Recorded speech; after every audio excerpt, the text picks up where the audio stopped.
Good afternoon, everyone. Creator Mom. Welcome to my afternoon musing. So I just wanted to make another video about the feeling of indebtedness and how it is connected to a sense of unworthiness, which can be also connected to religious beliefs and dogma. So basically the idea that you're not worth what you have received, right? You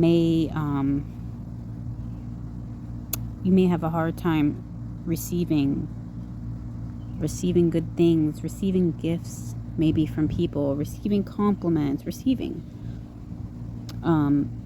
because of this feeling of indebtedness. And a healthy life is a flow. It's a flow of giving and receiving. Receiving when people want to give you good gifts, good compliments, and then giving good compliments and good gifts when you're inspired to do so. So that's a healthy flow. So it's like if we can't receive, we have like a blockage, and that indebtedness connected to unworthiness is, I think, part of that blockage. Maybe it can keep us poor too, in poverty mentality, because we're afraid to believe that we can receive more because that sends sensations through our body that we are greedy. That God thinks we're greedy. That God is saying to us, can't you just be happy with what you have? Why do you always want more? That's like your parents' voice. That's not God or the universe, whatever. So yeah, sorry I said universe in that way for people who believe in the universe. I didn't mean no disrespect. But yeah, the connection between indebtedness and religious beliefs. So in Christianity, and probably in other, schools of thought as well. But in Christianity, yeah, like it's this thing that Jesus sacrificed his life for you, and Lord, though I be unworthy, you still gave yourself for me. Like, God is pure and holy and you're not, is the idea here. And there's a lot of guilt that comes with that. And, I feel sorry in a way for people that have to live in that cycle. And that essentially is religious, like, abuse, This idea that you're so unworthy and God is so worthy. You can't even hardly receive that. You don't even feel worthy of that. It's like, I don't feel that God would be so unhealthy to have that perspective that you're unworthy. Like, if God is love, and love, to me, God being love means all health, all healthy views and perspectives.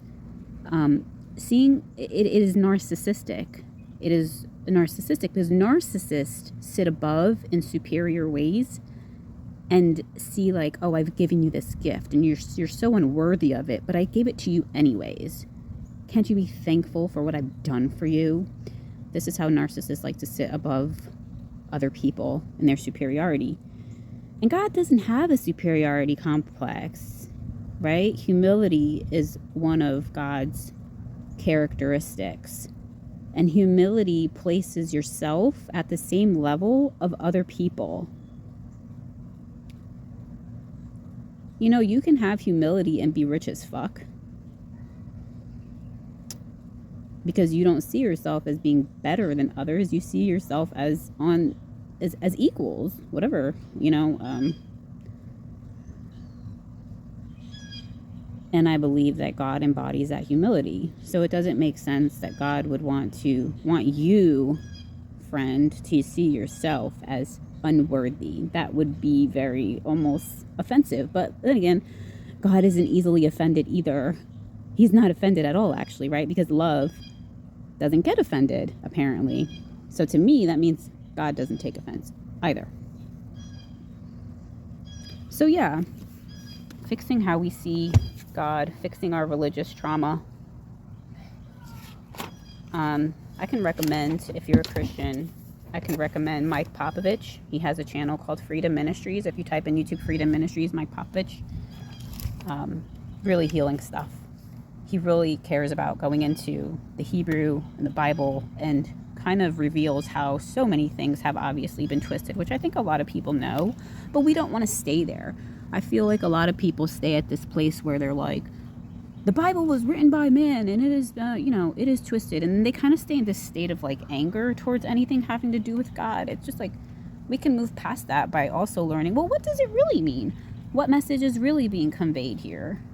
And that can help to heal our hearts and make us feel like more peace and love on the inside, And what else did I write here? You cannot receive more because, if you have this issue with unworthiness, indebtedness, you can't receive more because it would harm you almost to receive from people.